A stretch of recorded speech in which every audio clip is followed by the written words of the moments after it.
Hello and welcome from 30 to 75 guide of the Panda. Alright, so let's have a look at it first. That's what you should pick. Of course, resist. I actually think you should go with health regen here, and then the rest of the points, rest of the levels, just health. Next up, 1111, 1111, 111, and of course initiativity. Around here, I say if you want to go more tank, probably play a tank.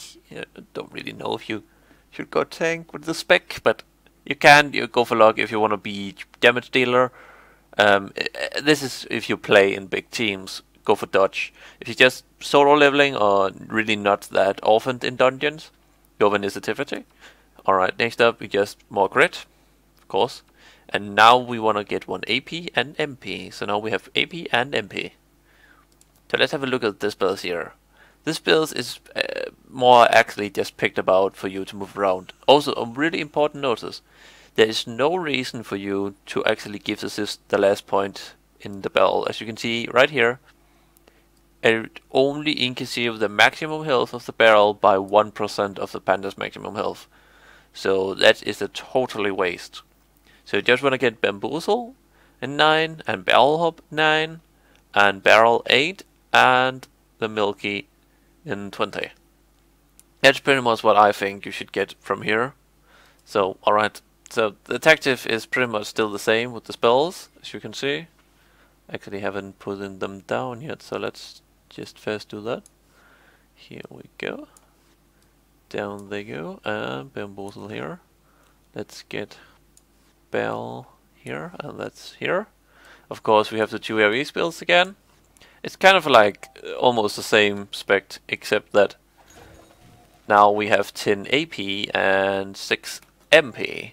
So we have a lot more jumping around now. And we can even mix it up a little by using different kinds of abilities. But you pretty much wanna, you normally start your rounds before the enemy. So you always wanna do the Bamboozle up, jump behind the enemy, and you can hit this 3 times now. And 1 light my fire.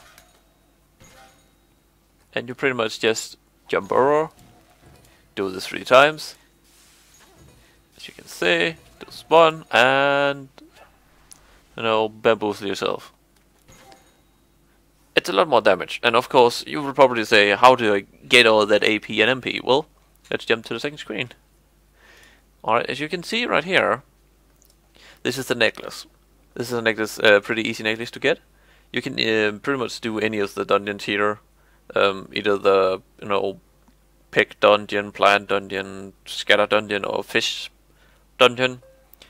It's pretty easy to get your hands on any of them. I'm pretty sure you don't need to kill it, you can just get it off the token machine.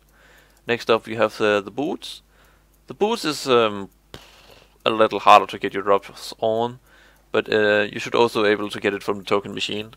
It's from the win reel. Next up we have the Richter's Elite Cloak, and then again that drops in the Richter's Elite dungeon.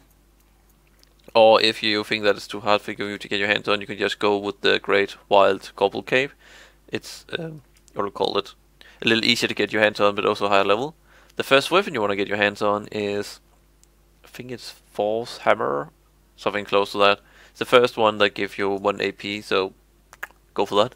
Next up we have the one you want to get MP from, Imperial Mogul's Blessed Jade. That's pretty much the first chest piece that actually gives you 1 MP and has decent combat stats for you. And of course you want to try to get the Whisper Ring.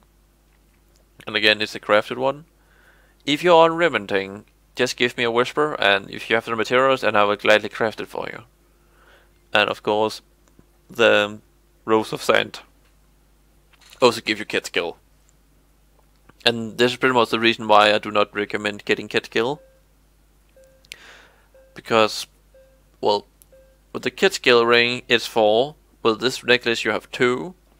And if you are in a guild that actually have the 2 Kit Skill bonus, you actually have 8 Kit Skill.